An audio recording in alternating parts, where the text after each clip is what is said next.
Hello everyone, welcome to टेक्शन with.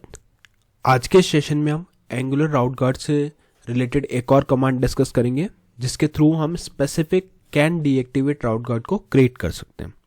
इससे पहले वाले सेशंस में हमने देखा था कैन एक्टिवेट राउट गार्ड को, फिर हमने देखा can activate child route guard को, और अब हम देखेंगे कैन डीएक्टिवेट राउट गार्ड को। ठीक है, बट सेशन शुरू करने से पहले जस्ट एक रिकमेंडेशन है कि अगर अभी तक आप लोगों ने पहले वाले सेशंस नहीं देखे हैं तो आप पहले उनको देख सकते हो, क्योंकि जो पूरी प्लेलिस्ट है एक प्रॉपर सीक्वेंस और सिंक में है।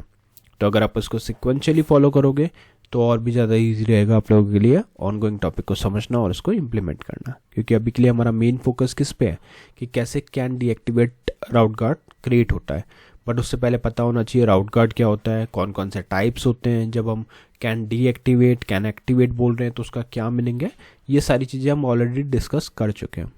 ठीक है, और सिक्वेंशियली कंटेंट के लिए आप लोग टेक्शन में डिजिटल कोर्स बुक को भी रेफर कर सकते हो जो फ्रीली अवेलेबल है आप सभी के लिए डिस्क्रिप्शन बॉक्स में।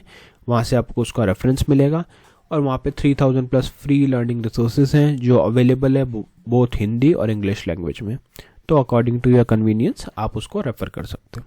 ठीक है, अभी हमारा स्टार्ट करते हैं सेशन। देखो यहाँ पे हमारे पास एक पहला app.component.html फाइल है जहाँ पे हमने लिखा हुआ है एंगुलर 19 कोर्स बाय टेक्शन में, जो हमारी प्राइमरी हेडिंग है। इसके बाद में हम सेकेंडरी हेडिंग डालेंगे और इस सेकेंडरी हेडिंग के अंदर हम लिखेंगे अपना आज का टॉपिक का नेम। तो यहाँ लिखेंगे command to create can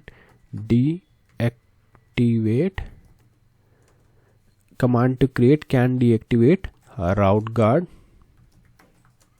in Angular. ठीक है, ये हमारा आज का मेन टॉपिक है कि हमें आई थिंक कमांड्स लिख सकते हैं क्योंकि हम 2-3 कमांड डिस्कस करेंगे। तो commands to create can deactivate route guard in Angular. अब क्या करेंगे, सबसे पहले एक हो सकता है आप में से कुछ लोग नोट्स भी प्रिपेयर कर रहे हैं तो उनके लिए मैं नोट्स वे में ही लिख देता हूँ यहाँ पे। तो एक पैराग्राफ टैग बनाया, यहाँ हम लिखेंगे कमांड्स :-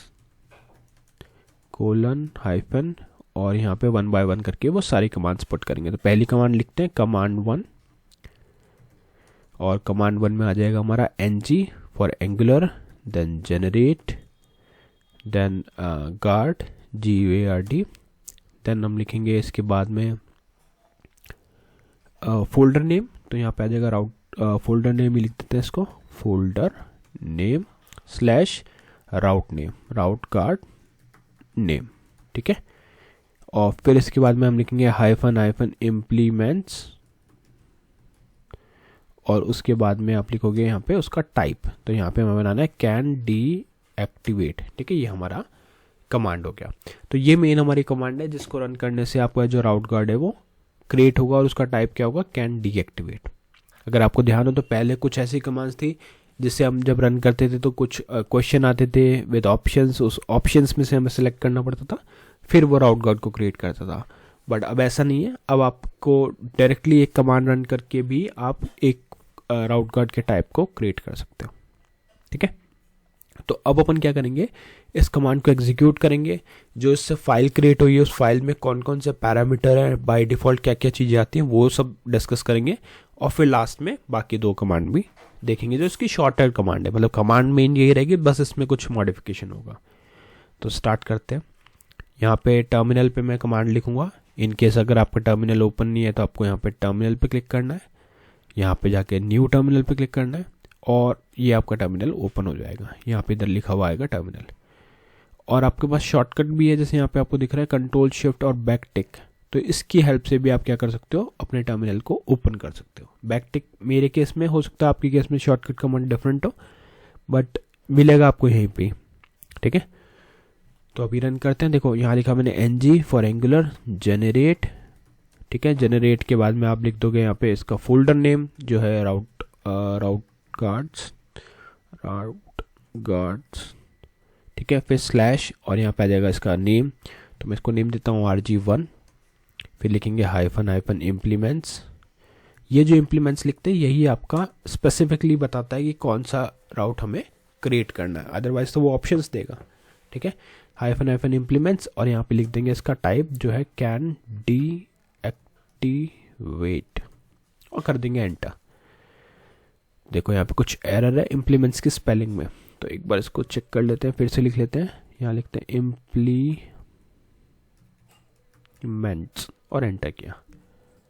ओके स्टिल कुछ इशू, ओके हमने कीवर्ड नहीं लिखा इसलिए इशू दे रहा है। हमने राउट गार्ड के पहले यहाँ पे जनरेट के बाद में आपको गार्ड भी लिखना पड़ेगा जो एक कीवर्ड है, ठीक है।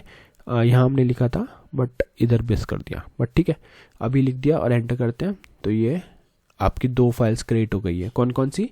एक है राउट गार्ड्स rg1.guard.spec.ts और एक है राउट गार्ड rg1.guard.ts, ठीक है। तो ये दोनों फाइल हमारे एक फोल्डर में क्रिएट हुई है, फोल्डर का नाम है राउट गार्ड।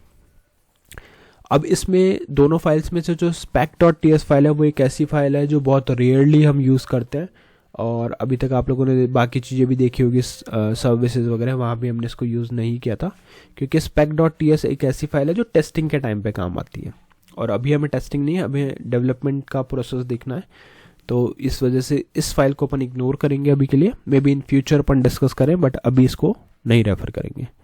मेन जो फाइल है वो ये है rg1.guard.ts, ठीक है। यहाँ पे हम हमारा सारा जो लॉजिक है वो लिखने वाले हैं। तो पहला जैसे आप देख रहे हैं यहाँ पे हमने सबसे पहले एक लाइन इंपोर्ट करी हुई है। लाइन नंबर 1 पे हमने कैन डीएक्टिवेट FN। तो ये चीज़ें आपको हर टाइप में डिफरेंट दिख रही है। जैसे पहले था कैन एक्टिवेट, फिर हो गया था कैन एक्टिवेट चाइल्ड, अब की बार है कैन डीएक्टिवेट FN।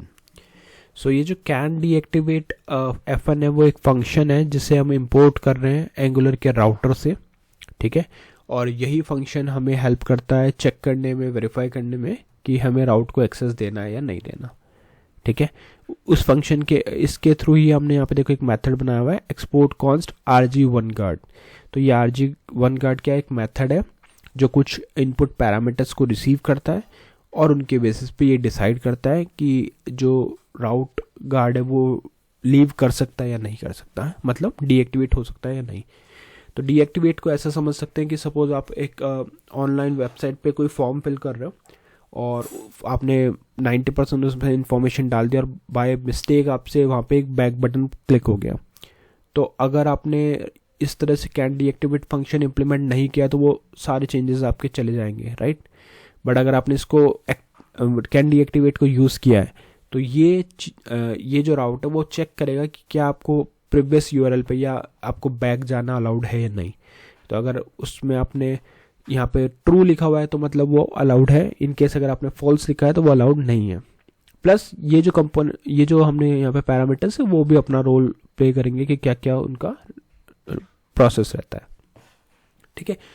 तो इन शॉर्ट आप कह सकते हो कि rg1guard जो हमें एक फंक्शन मिलता है वो ये वेरीफाई करता है कि आपको जिस भी यूआरएल से आपने बैक जाने का बटन क्लिक किया है वहाँ पे आपको अलाउ करना है या नहीं करना। तो ये लीव करने के टाइम पे एग्जीक्यूट होगा। जब भी आप किसी राउट को लीव कर रहे होंगे तो उस टाइम पे ये एग्जीक्यूट होगा और ये मेक श्योर करेगा कि वो अलाउड होना चाहिए या नहीं होना चाहिए, ठीक है। अब इसके पैरामीटर्स देख लेते हैं क्योंकि इसमें पैरामीटर्स ज़्यादा है। तो पहला है हमारे पास कंपोनेंट। तो ये क्या है? कंपोनेंट एक वो पेज है जहाँ से हम जाने की कोशिश कर रहे हैं। मीन्स आपने कोई भी एक पेज ओपन किया है जिसको आप लीव करने वाले हो, तो वो पेज कौन होगा? वो होगा कंपोनेंट, ठीक है। तो ये कंपोनेंट उसकी तरह एक्ट करेगा कि वो पेज जहाँ से आप लीव करने वाले हो, छोड़ने वाले हो जिस पेज को।